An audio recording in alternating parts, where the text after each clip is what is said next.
24 तीर्थंकर भगवान के, द्वादशांग जिनवाणी माता के, पंच परमिष्ठी भगवान के, आचार्य महावीर कीर्ति जी गुरुदेव के, गणाधिपति गणधराचार्य श्री कुंतु सागर जी गुरुदेव के, परम पूज्य प्रज्ञाष्णव सारस्वताचार्य श्री देवनंदी जी गुरुदेव के,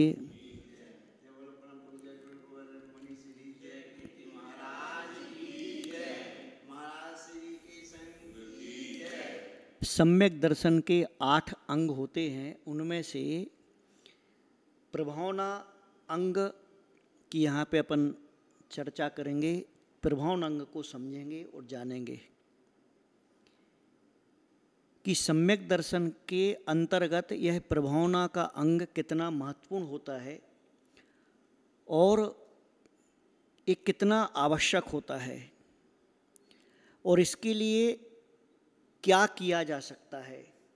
यानी कि जो गृहस्थ होता है वह जिन धर्म की प्रभावना के लिए क्या कर सकता है और जो साधु होता है वो क्या कर सकता है। तो यहाँ पर कहते हैं कि जिनबिंब जो यानी भगवान की मूर्ति होती है वो और उनका बनाया जाने वाला जिनालय, जिनबिंब के द्वारा, जिनालय के द्वारा तथा जिसके पास में ज्ञान है, ज्ञान के द्वारा, तप के द्वारा और पूजाओं के द्वारा, जैसे पंचणक प्रतिष्ठाएं होती हैं, कल्पद्रुम विधान है, सर्वतोभद्र विधान है, इंद्रध्वज विधान है, सिद्ध चक्र आदि विधान है। इन पूजाओं के द्वारा, रथ यात्राओं के द्वारा जिन शासन की प्रभावना करना चाहिए। अभी एक प्रश्न आता है इस कुछ विगत समय से, बार बार ये सुनने में आता है, लोग बोलते हैं कि मंदिर बहुत हो गए, मूर्तियाँ बहुत हो गई हैं, अब इनका क्या करने का, इनकी कोई आवश्यकता नहीं है। अस्पताल बनाओ, स्कूल बनाओ, अनाथालय बनाओ। तो इससे यानी बोले ये जरूरी है। तो यहाँ पर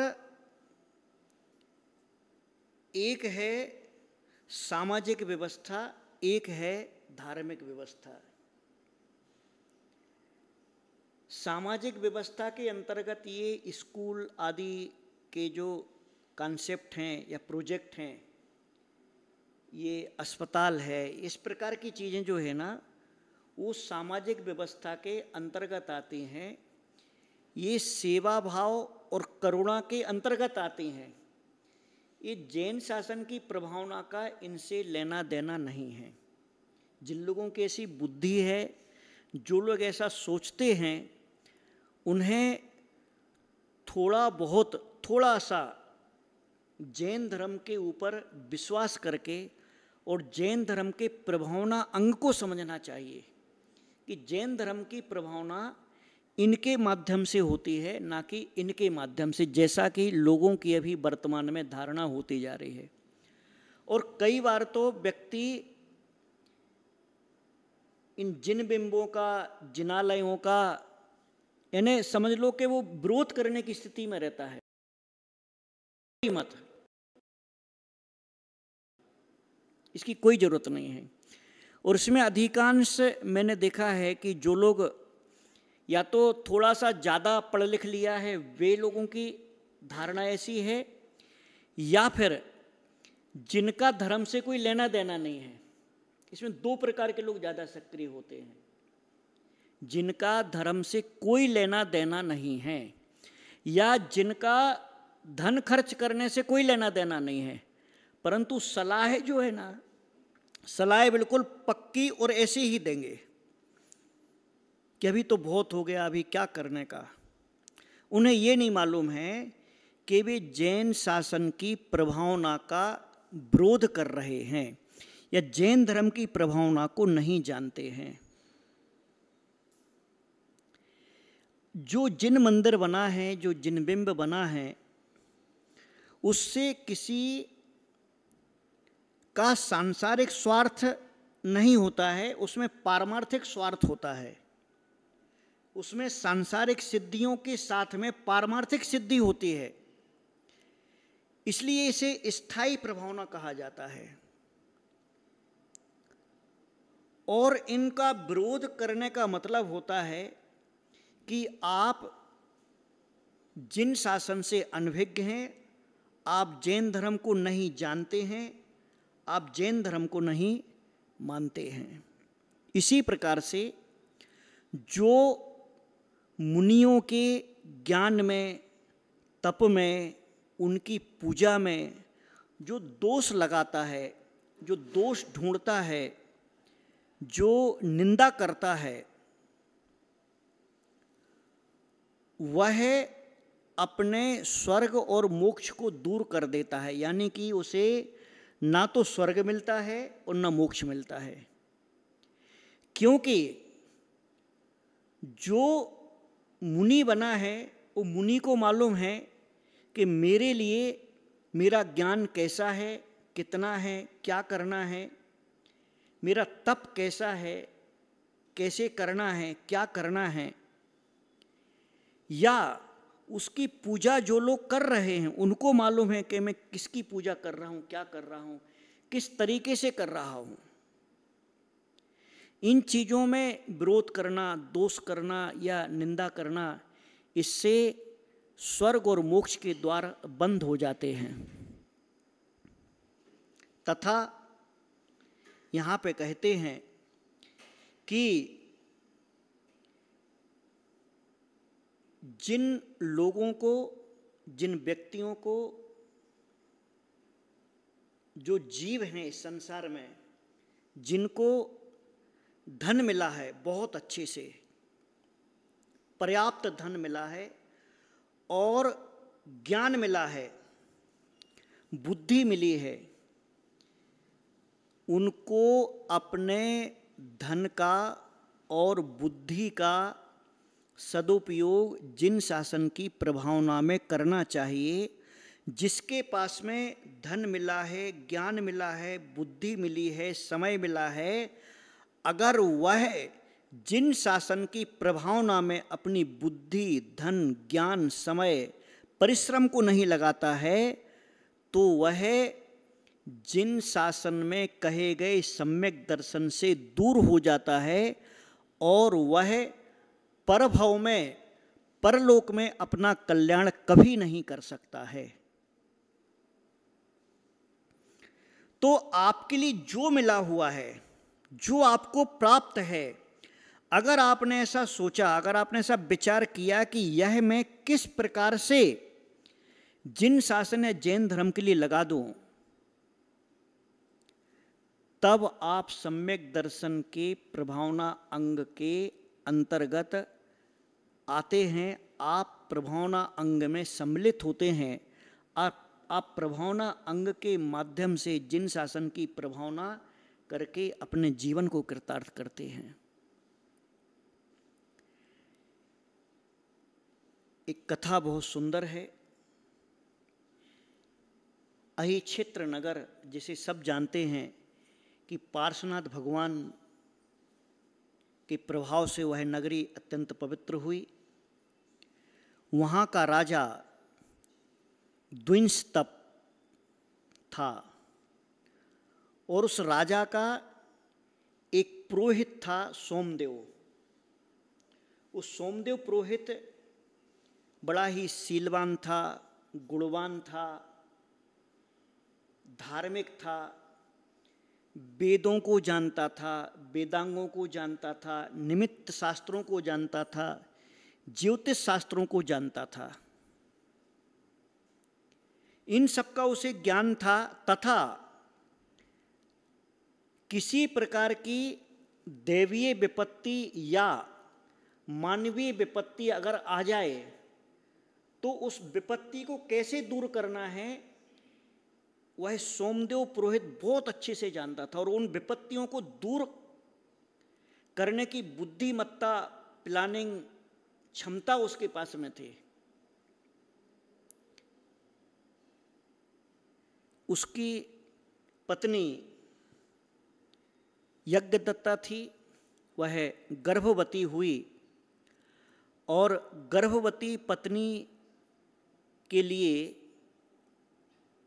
दोहला हुआ कि कानों में आम्र का जो मंजरी होती है, आम की जो बोर आती है, उसके बाले बना करके पहने। ये उसके मन में दोहला हुआ जब गर्भवती हुई। और आम खाने की इच्छा हुई। अब वो जब गर्भवती हुई तो उस समय आम का सीजन नहीं था। ये आज का समय अलग है कि सारी चीज़ें 12 महीने अवेलेबल रहती हैं। पहले ऋतु के अनुकूल ही फल उपलब्ध होते थे, असमय में फल नहीं मिलते थे। पहले ऋतु के अनुकूल फल मिलते थे और वो आम का मौसम नहीं था उस समय। तो अब वो धीरे धीरे दुबली होने लगी और दुबली होने लगी तो घर के लोगों ने, परिवार के लोगों ने पूछा, उसके पति ने पूछा कि भाई तू गर्भवती है और बड़ी दुबली पतली सी हो रही, दिनों दिन बात क्या है? तो उसने बोला कि मेरे लिए बार बार, दोहला का मतलब होता अंदर से इच्छा होना, वही इच्छा रिपीट होना। और ऐसा जो गर्भवती स्त्री होती है, अगर वह गर्भकाल के समय यह ध्यान रखती है कि उसे जब शिशु गर्भ में आया और जन्म लेने के पहले तक उसे किस प्रकार की भावनाएं होती हैं, ये लगभग आज भी असंभव नहीं है। उस पर ध्यान नहीं दिया जाता क्योंकि टेलीविज़न में, मोबाइल में, या डॉक्टर कहता बेड रेस्ट करो, तो खाने पीने में, इसमें दवाइयों में इतना ज़्यादा वो लेडीज बिजी हो जाती है कि उसे पता ही नहीं चलता कि गर्भकाल चल रहा है कि क्या चल रहा है, तो ध्यान नहीं दे पाती। पहले लोगों के पास में संसाधन कम थे, परिवार बड़े थे, तो लोगों का ध्यान फोकस रहता था किसी काम पर। तो गर्भवती होने के दौरान वो दोहला जिस प्रकार का होता है, वो जो शिशु रहता है, बच्चा रहता है, जिस प्रकार की संतान होना है, उस प्रकार के दोहले होते हैं। अब उसको दोहला हुआ और जब पति को पता चला कि इसको आम खाने की इच्छा है, अब पति बड़ा बेचारा व्याकुल हो गया, यार आम का मौसम तो है नहीं, आम कहाँ से लाएं। अब भावना भी रहती कि भाई पत्नी की इच्छा पूरी करें, वो पेट में बच्चा है, उसका भी कुछ रहता है संबंध, तो जो बोले सो करो। अब वो बेचारा यज्ञ जो सोमदेव था, सोमदत्त था, उसने क्या किया कि वहाँ से अपना जूते वगैरह पहने, छाता वगैरह लिया, जैसे पहले सिस्टम था, झोला लिया और अपने शिष्यों को साथ में लेकर के निकला, इसी आशा से कि शायद कहीं आम मिल जाए। अब सीजन तो नहीं था, परंतु निकल गया आशा से। और कभी कभी क्या रहता है कि अगर व्यक्ति के अंदर तीव्र भावना है किसी वस्तु को प्राप्त करने की, या कोई काम करने की, या किसी चीज़ कोई ऐसी मिल जाए, या कोई व्यक्ति मिल जाए, कोई ऐसा तीव्र भावना अगर होती है, तो वो आज भी ऐसा होता, अरे मैंने ऐसा सोचा था, अरे ये तो ऐसा हो गया, हम तो ऐसा सोच के निकले थे घर से और ऐसा हो गया। अभी भी कि मैं ऐसा सोच रहा था, अरे ये तो वही है। तो उसने सोचा कि यार अपन चलो ढूंढते हैं, आम ढूंढने चलते हैं। तो निकला, और निकलने के बाद में वह ढूंढते ढूंढते ढूंढते एक जल वाहिनी नदी के किनारे पहुंचा, जहां पर कालिदास नाम का जंगल था। उस जंगल में उसे मालूम था कि बहुत घना जंगल है, बड़ा जंगल है, और यहाँ चलते हैं, कुछ ढूंढते हैं। वहाँ पहुँचता है और वो देखता है कि एक पेड़ के नीचे सुमित्र नाम के मुनि बैठे, अवधिगामी मुनिराज थे, ब्रह्मचर्य का उनका तेज था बड़ा, उनके प्रताप से, उनके तप के प्रभाव से वो आम के वृक्ष के नीचे बैठे थे और पूरा का पूरा वृक्ष आम से लदा हुआ था, पूरा पूरा वृक्ष हरा भरा, और आम्र की वो मंजरी जो रहती है, बौर, वो भी थी और आम भी थे।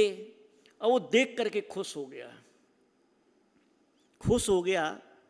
उसने तुरंत आम तोड़े और आम तोड़ करके और वो बौर तोड़ करके अपने जो साथ में छात्र आया था उसको दिए और बोले जाओ, इस सबसे पहले तुम जा करके यज्ञदत्ता को आम दे दो और ये दे दो। और वो छात्र लेके गया वहाँ पर, उसको दे दी आम।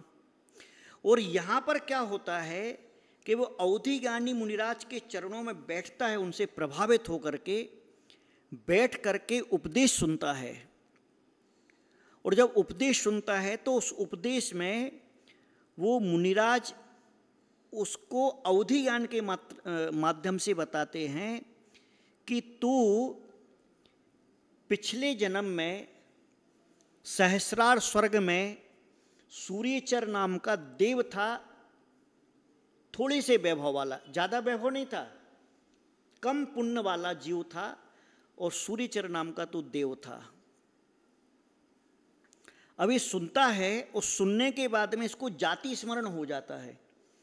और जाति स्मरण होने के बाद में इसको लगता है कि यार ये संसार तो ऐसे ही, यार बताओ मैं स्वर्ग से आया हूँ और यहाँ क्या कर रहा हूँ, फिर नहीं जाने अब क्या होगा। तो सुन करके उसको जाति स्मरण होने के बाद में वो बैराग उत्पन्न होता है, और बैराग उत्पन्न होने के बाद में वो वहीं पर उनके पास में दीक्षा ले लेता है। अभी सभी लोग लगभग टेलीविजन पर ज़्यादा प्रवचन सुनते हैं, इस पर, मोबाइल पर, इस पर, सामने क्यों आके नहीं बैठते मालूम?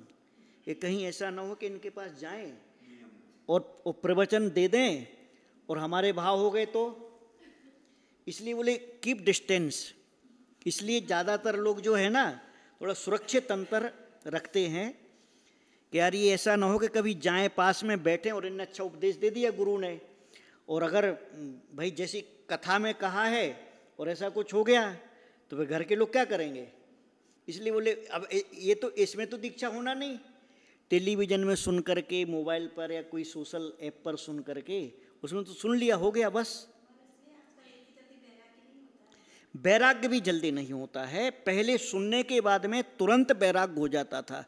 और वैराग्य होने के बाद में जब वो दीक्षा ले लेते हैं सोमदेव, तो वहाँ पर क्या होता है कि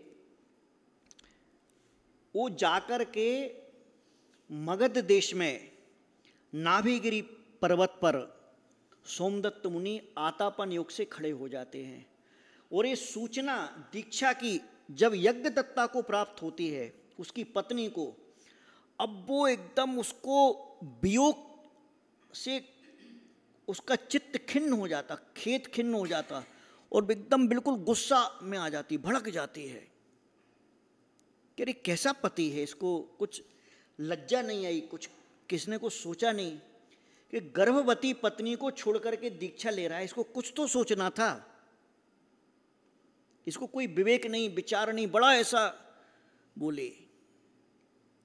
अभी तो भैया गर्भवती पत्नी को छोड़ के दीक्षा लेना तो छोड़ो, अभी तो बच्चों के माने तीसरी पीढ़ी की बहू भी अगर गर्भवती हो या बच्चे भी हो जाएं तब भी इच्छा नहीं होती, बाकी तो छोड़ो, वो तो युवा अवस्था की बात है। कैसा तीव्र भाव होता होगा। अब वो यज्ञदत्ता बिल्कुल भड़क जाती है, घबरा जाती है, और जब समय आने पर पुत्र को जन्म देती है, पुत्र को जन्म देने के पश्चात वह उस नवजात शिशु को ले जा करके सूचना जहाँ जहाँ कि अभी वह कहाँ पर है, सोमदत्त हमारा पति, जाकर के उसके सामने कहती है, अरे सुन निर्लज्ज कपटी, तू कैसा मायावी है, तू कैसा निस्नेही है, तेरे इसलिए स्नेह नहीं है, तू या तो ये दिगंबर भेष को छोड़ करके मेरे साथ चल घर, या फिर ये तेरे पुत्र को तू संभाल, बोल क्या करता है। अब वो तो मुनि सोचे तो उपसर्ग हो गया, तो वो तो जैसे खड़े थे वैसे ही खड़े रहे। और उस यज्ञदत्ता ने उन मुनियों के चरणों में उस बालक को रख दिया। बालक को रख दिया धूप में, चट्टान के ऊपर खड़े थे मुनिराज, उस बालक को वहां पर रख दिया, लिटा दिया और चले गए। अब यहीं पर एक घटना और घटित होती है कि विजयार्ध पर्वत का एक अमरावती नगर का राजा था त्रिशंक। उसको संसार शरीर भोगों से वैराग्य हुआ और उसने अपनी जो बहन थी उसकी शादी कर दी, उसका विवाह कर दिया और अपने बड़े पुत्र भास्कर देव के लिए अपना राज्य सिंहासन दे दिया और दीक्षा ले ली, निर्ग्रंथ मुनि बन गया। अब वो जो भास्कर देव था बड़ा पुत्र, वो सिंहासन पर बैठ गया, राज्य संचालन करने लगा, परंतु उसका छोटा भाई जो पुरंदर देव था उसको कुछ बंधुजनों ने यानी परिवार के लोगों ने और कुछ बाहर के लोगों ने उसके कान भर दिए, उसको भड़का दिया कि देख वो तो सीधा साधा है, वो क्या राज्य करेगा, राज्य के लायक तो तू है, तू इतना होशियार है, तेरे हाथ में इतनी सेना है, ये है। और ऐसा उसके माइंड को सेट किया कि वो भड़क गया और उसने जा कर के अपने सैन्य बल के प्रताप से अपने ही सगे बड़े भाई को सत्ता से च्युत किया और खुद सिंहासन पर बैठ गया। अब वो बेचारा जो बड़ा भाई था वो अपनी पत्नी को लेकर के, उसकी पत्नी मणिमाला थी और पत्नी के साथ में वो वहाँ से परिवार के साथ में निकल गया और जाकर के एक बलवाहन नाम का जो नगर था वहाँ पर जाकर के रहने लगा। अब उसके बाद में उसने सोचा कि अभी अपन कहीं गुरुओं के दर्शन के लिए चलते हैं, गुरुओं की वंदना के लिए चलते हैं। वो वहाँ से अपनी पत्नी के साथ आता है और आकर के योग संयोग से, देखो योग संयोग देखिए, आकर के वो उस सोमदत्त मुनिराज के पास आता है दर्शन करने को, सपरिवार।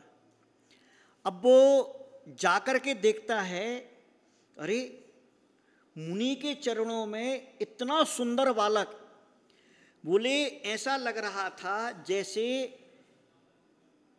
बिना रत्नाकर का रतन हो, रतन समुद्र में होते हैं, तो बोले ये तो बिना समुद्र का ही रतन है यहाँ पर। और बोलते जैसे बिना तालाब का कमल खिला हुआ हो, वो ऐसा विचार करता है। और बोले ये बिना अग्नि का जैसे तेज पुंज होता, अग्नि नहीं है परंतु तेज पुंज इसमें इतना है, गजब का बालक है। वो देख करके आश्चर्यचकित हो जाता है और देख करके उसको बड़ा निहारता है, सोचता है, विचारता है। ऐसा सोच विचार करने के बाद में वो अपनी पत्नी को बोलता है, देख क्या आज पुण्य का उदय है, क्या सौभाग्य है कि तेरे लिए पुत्र की इच्छा थी, तू चाहती थी कि मेरे लिए पुत्र प्राप्त हो, मेरे लिए पुत्र मिले, और ये तो गुरुओं के दर्शन से गुरुओं के चरणों में पुत्र मिला है, और वो भी चट्टान पर लेटा हुआ है इतनी भीषण गर्मी में, इसका शरीर कैसा होगा। तो बोले इसका शरीर वज्र के जैसा है, तो बोले इसका नाम रख दो वज्र कुमार। उसका नाम रख देते हैं वज्र कुमार। वज्र का मतलब होता डायमंड, हीरा, उसका नाम रख देते वज्र कुमार। जब ये नाम रख देते हैं और मुनि को नमस्कार करते हैं, फिर मुनि से ही उस बच्चे की जानकारी प्राप्त होती कि किस प्रकार से हमारे पास आया है, हमारा ही पुत्र है। वो बड़ी खुशी से, बड़े आनंद से, अच्छे भाव से लाता है और वापस अपने नगर में आ जाता है। और ये बालक जो था वज्र कुमार, ये धीरे धीरे, सारे बच्चे जैसे पहले रेंगते हैं, फिर घुटने केवल चलते, फिर धीरे धीरे चलते हैं, फिर तोतली भाषा में बात करते। बच्चों के बाल 5 अवस्थाएं होती हैं। बच्चे के जन्म से जब बच्चा बड़ा होता है तो 5 अवस्थाओं से गुजरता, 5 स्टेप होते हैं जो बच्चा डेवलप होता है। तो 5 अवस्थाओं से गुजर करके वो वज्र कुमार जब युवा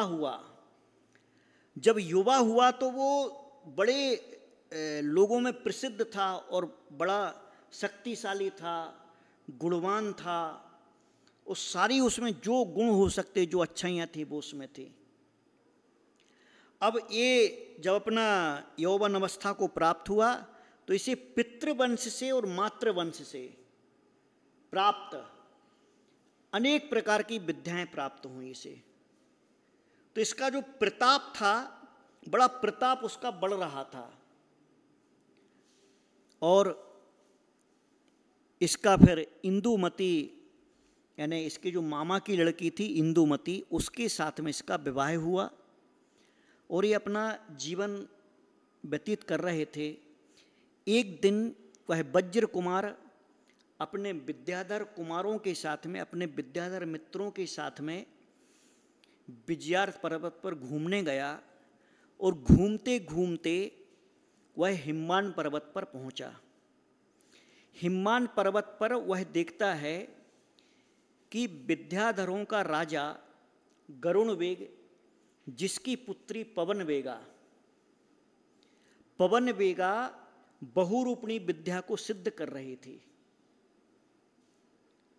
और बहुत दिनों से वो साधना में लीन थी बहुरूपणी विद्या के लिए। तभी हुआ क्या कि वो बहुरूपणी जो विद्या थी,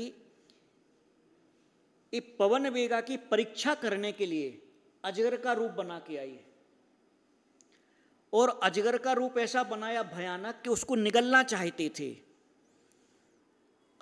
अब वो सामने देखता है ये वज्र कुमार कि यार इतना बड़ा अजगर है, इसको निगल लेगा। तो इसने क्या किया कि गरुण विद्या के द्वारा उसने उस अजगर का मुंह चीर दिया, और उसी समय पवन वेगा को विद्या सिद्ध हो गई, बहुरूपणी विद्या सिद्ध हो गई। वो बड़े प्रसन्न हुई, बड़ा उसको आनंद आया कि मेरे लिए इतने दिनों की साधना मेरी सफल हुई। तभी वह क्या करती है, विद्या सिद्ध होने के बाद में मन ही मन में सोच लेती है कि इस जन्म में मेरा कोई स्वामी है तो वो ये वज्र कुमार ही मेरा पति बने, ऐसा संकल्प कर लेती है। और इसके पश्चात वह वज्र कुमार के लिए एक प्रज्ञप्ति नाम की विद्या देती है, और कहती है कि इसे तुम नीचे पहाड़ के नीचे जो फेन मालिनी नाम की नदी बह रही है, वहाँ पर जो गुरु बैठे हैं, आचार्य हैं, उनके पास जाकर के ये तुम्हें सिद्ध हो जाएगी।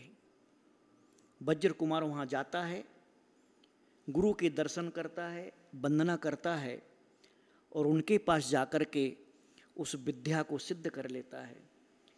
इस विद्या सिद्ध होने के बाद में वज्र कुमार का प्रताप और बल और ज़्यादा बढ़ गया।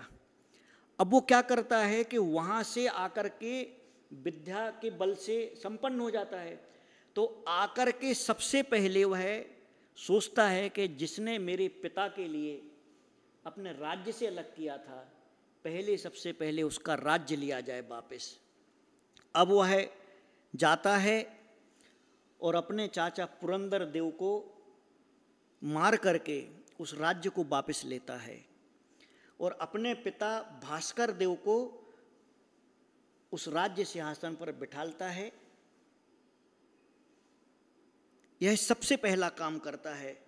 उसके बाद में फिर जिसका संकल्प था पवन वेगा का, उसके पिता कहते हैं कि बेटा स्वयंवर की रचना की जाए, और उसमें जो तेरे लिए वर इष्ट हो तो उसमें उसके साथ विवाह कर लेना।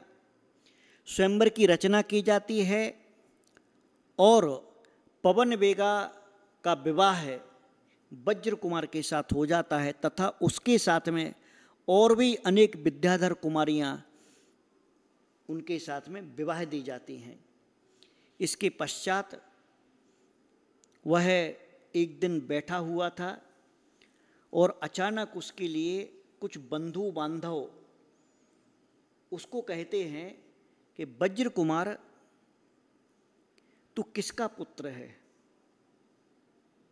तो वज्र कुमार को तो कुछ पता नहीं था, उसको तो वही माँ थे, वही पिता थे जो बचपन से जहाँ खेला बड़ा था। उसको बताया जाता है कि तेरे माँ बाप का तू मालूम कर, तू कौन है, कहाँ से आया है। इस चिंता में पड़ जाता है और वह भोजन पानी त्याग देता है कि जब तक मेरे लिए मेरे असली माँ बाप का, मेरे माता पिता का जब तक मालूम नहीं चल जाता, तब तक मैं भोजन पानी ग्रहण नहीं करूँगा। तब भास्कर देव और उसकी माँ यानी पत्नी मणिमाला उसे कहती हैं कि बेटा चलो, जहाँ तुम्हारे पिता हैं, जहाँ से तुम्हें हमने प्राप्त किया है, वहाँ चलते हैं।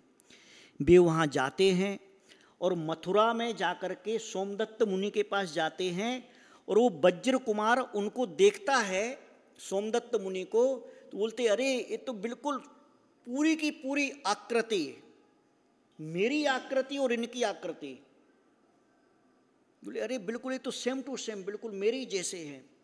बोलता अरे ये मेरे पिता है। वो एकदम खुश हो जाता है। फिर वो माँ का मालूम करता है, फिर माँ को लाता है, समझाता बुझाता है कि ऐसा ऐसा हुआ, जो भी हुआ समझा बुझा करके उसका जो भी मन में क्लेश था, कसाय था, उसको दूर करके और फिर अपने ही पिता के पास में निर्ग्रंथ दीक्षा को धारण कर लेता है। वो वज्र कुमार निर्ग्रंथ मुनि बन जाते हैं। देखो इतना सब होने के बाद में यूं क्षण में यूं छोड़ देते हैं। तो जिसके पास में सब कुछ होता है ना, वो सब कुछ छोड़ने को तैयार रहता है। और जिसके पास में कुछ नहीं होता, वो कुछ नहीं छोड़ता। जिसके पास में एक मुट्ठी चावल होना, उसको बोलो कि तू दान कर दे, वो बोलेगा हम नहीं करेंगे। और जिसके पास में एक ट्रक होना, चलो यार कोई बात नहीं, अपन दूसरा ट्रक ले लेंगे, चलो ये भी कर दिया दान। ऐसा होता है। उसने निर्गन दीक्षा ले ली और चारण रिद्धिधारी मुनिराज बन गया। चारण रिद्धिधारी मुनिराज जो आकाश में चलते हैं, आकाशगामी मुनिराज बन गया। और इसके बाद में एक और घटना घटित होती है कि मथुरा नगरी में दो चारण रिद्धिधारी मुनिराज सुनंदन और अभिनंदन जा रहे थे। आहार के पश्चात वे जब जा रहे थे तो उन्होंने एक दृश्य देखा। एक छोटी लड़की, 3-4 साल की लड़की, ऐसी बाल बिखरे हैं, कपड़े फटे हैं, मैली कुचैली सी है, बिल्कुल गरीब अवस्था में, और ऐसे जैसे मांग के खाते ना, ऐसी उसकी बड़ी विकट अवस्था, दरिद्री गरीब अवस्था। उसको देख करके जो पीछे मुनि चल रहे थे, सुनंदन मुनि, उन्होंने कहा कि देखो बेचारे जीवों के कैसे कर्म हैं, एक कितनी छोटी अवस्था में कैसे सड़कों पर बेचारी अनाथ अवस्था में कैसे दुख पा रही, कैसे कष्ट पा रही है, बड़ी दुखी है, दरिद्री है। जब सुनंदन मुनि ऐसा कहते हैं तब आगे चलने वाले जो अभिनंदन मुनि थे, वे अभिनंदन मुनि कहते हैं अरे सुनंदन मुनि ऐसा मत कहो, सुनो, ये जो लड़की जो तुम देख रहे हो, यह लड़की जब अपनी माँ के गर्भ में आई, माँ के गर्भ में आने के बाद इसका पिता जो कि राजश्रेष्ठी था, शहर का बहुत बड़ा सेठ था। देखो जीव की परिणति क्या होती है, प्रभाव क्या होता जीवों का। बोले जब ये गर्भ में आई तो इसका पिता राजश्रेष्ठी था इस शहर का, और उसका पिता मर गया। जब ये लड़की का जन्म हुआ, इसकी माता मर गई। जब ये लड़की बंधु बांधवों के साथ पलने बढ़ने लगी, बंधु बांधव मर गए। ये बोले ये वो लड़की है। परंतु आगे इसी मथुरा नगरी के पूतिक वाहन नाम के राजा की पटरानी होगी ये लड़की। अब मुनि के वचन, मुनि की वार्ता चल रही थी और उसी समय वहीं पर पीछे से ये सारी बातें एक बौद्ध भिक्षु सुन रहा था और उसने सुना और वो बोला मन में कि मुनि के वचन कभी अन्यथा नहीं होते। ये इन्होंने जो कहा है वो पत्थर की लकीर है, पत्थर की लकीर है। ये इनके वचन अकाट्य हैं।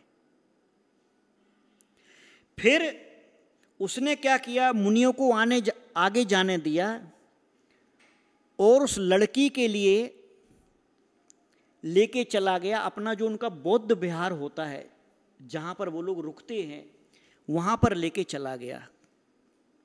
वहाँ पर उसने उस लड़की को अच्छे से भोजन पानी देना शुरू किया, अच्छे से उसकी जो साज संभाल हो सकती थी, अच्छे वस्त्र आदि देना, अच्छे से मिठाई इठाई खिलाना, खूब ऐसा उसने श्रृंगार करवाना, सब अच्छे से शुरू किया, लालन पालन शुरू किया।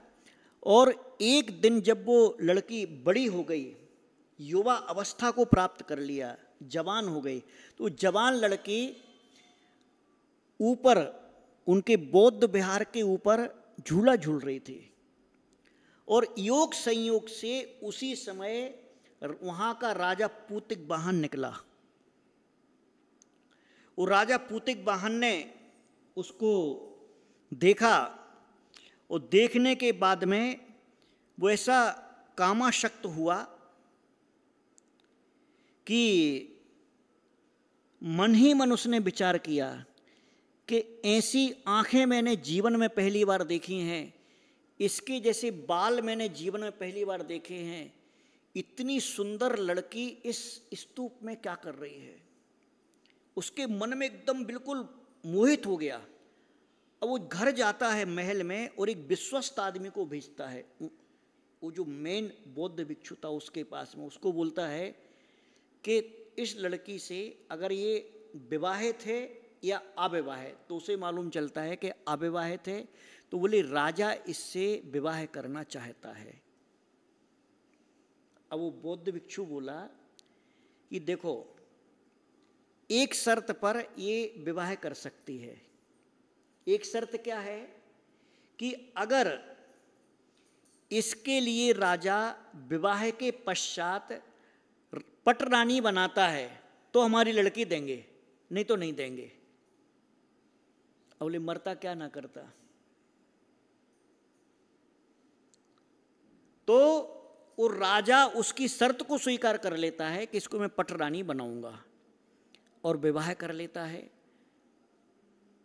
वो जो बुद्ध दासी के नाम से प्रसिद्ध हो गई थी वो, क्योंकि वहां पर थी, नाम तो कोई था नहीं, तो बुद्ध दासी का और राजा पूतिक वाहन से विवाह संबंध हो जाता है। और विवाह संबंध होने के बाद में वो अपना भोग उपभोग में उनका जीवन व्यतीत हो रहा था।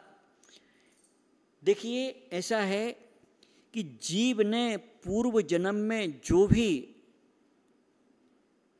पुण्य कर्म या पाप कर्म किया है, वह समय आने पर सुख और दुख के रूप में उसका फल मिलता ही है। जिस जीव ने जैसा किया है, जिसने पुण्य किया है उसको पुण्य का फल मिलता हो, जिसने पाप किया है उसको पाप का फल होता है। और पुण्य पाप का फल क्या है? सुख या दुख। तो उसके लिए ये समय बीत रहा था और तभी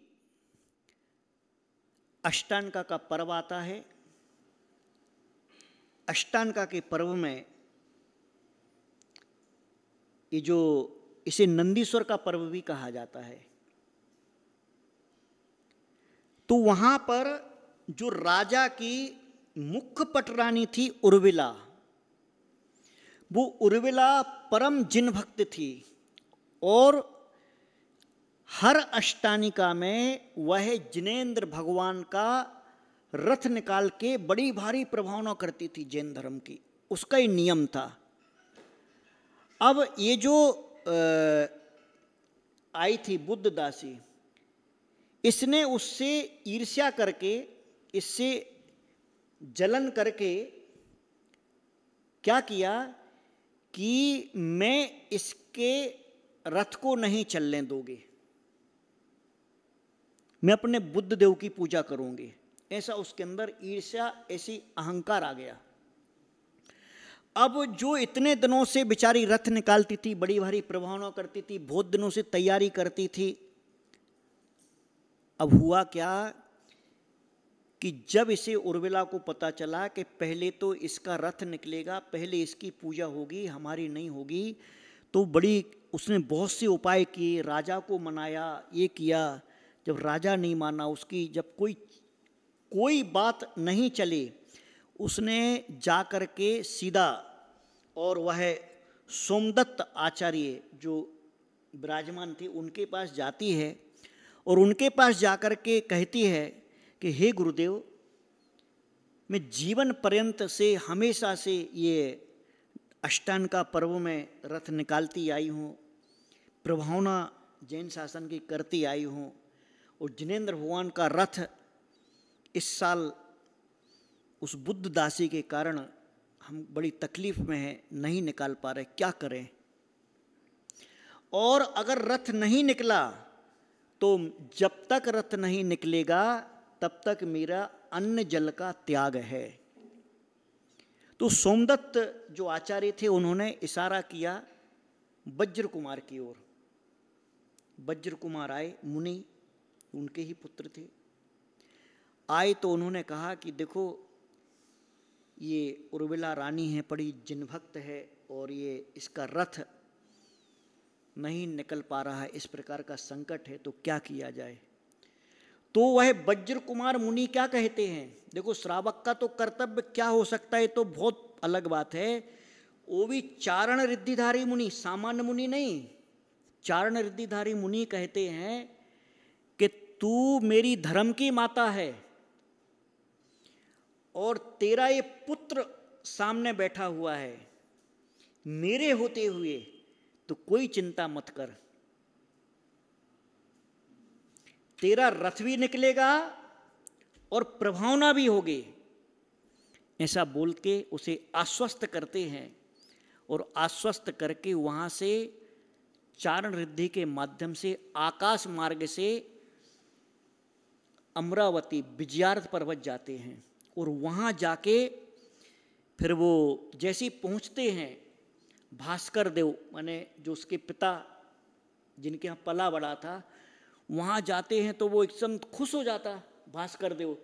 एक तो पहले का संबंध है, जिसको बेटे की तरह पूरा जीवन पाला, और दूसरा साधु, वो भी चाणक्यधारी साधु, तो बड़े खुशी का माहौल हो जाता। खूब लोग पूजा करते हैं, खूब जय जयकार करते हैं, खूब आनंद पूर्वक उनका स्वागत किया जाता है। बैठते हैं, आपस में हालचाल पूछते हैं, और उसके पश्चात वे मुनिराज वज्र कुमार बताते हैं कि तुम सबको जिन शासन की रक्षा के लिए हमारे साथ चलना है। वहां से वो विद्याधर भास्कर देव के साथ में अनेक विद्याधर और विद्याधरों की स्त्रियां वहां से आते हैं, और आकर के वो मथुरा के आकाश में पूरी जगह,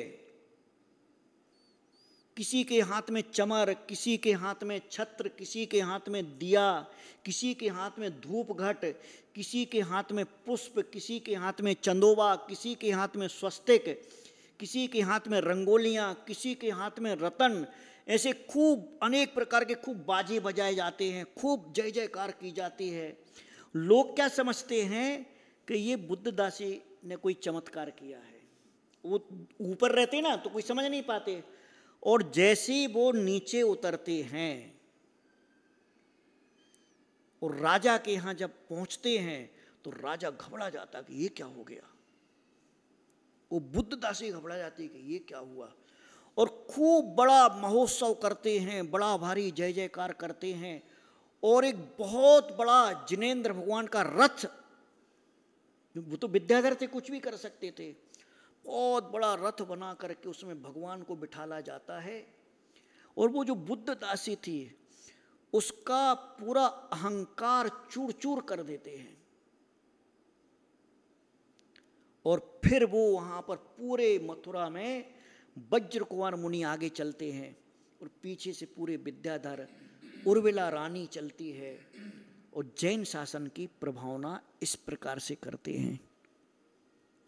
जैन धर्म की प्रभावना के लिए आप विचार करो कि श्रावक को तो किस प्रकार से सक्रिय रहना चाहिए। ये है जैन धर्म की प्रभावना। ये तुमने केवल कबूतरों को दाने खिला दिए और मछली को दाने खिला दिए और अपने आप को समझ लिया कि मैं बहुत बड़ा धार्मिक हो गया और मेरे लिए बहुत बड़ा पुण्य मिल गया और मैंने जैन धर्म की प्रभावना कर दी। ये नहीं होता प्रभावना।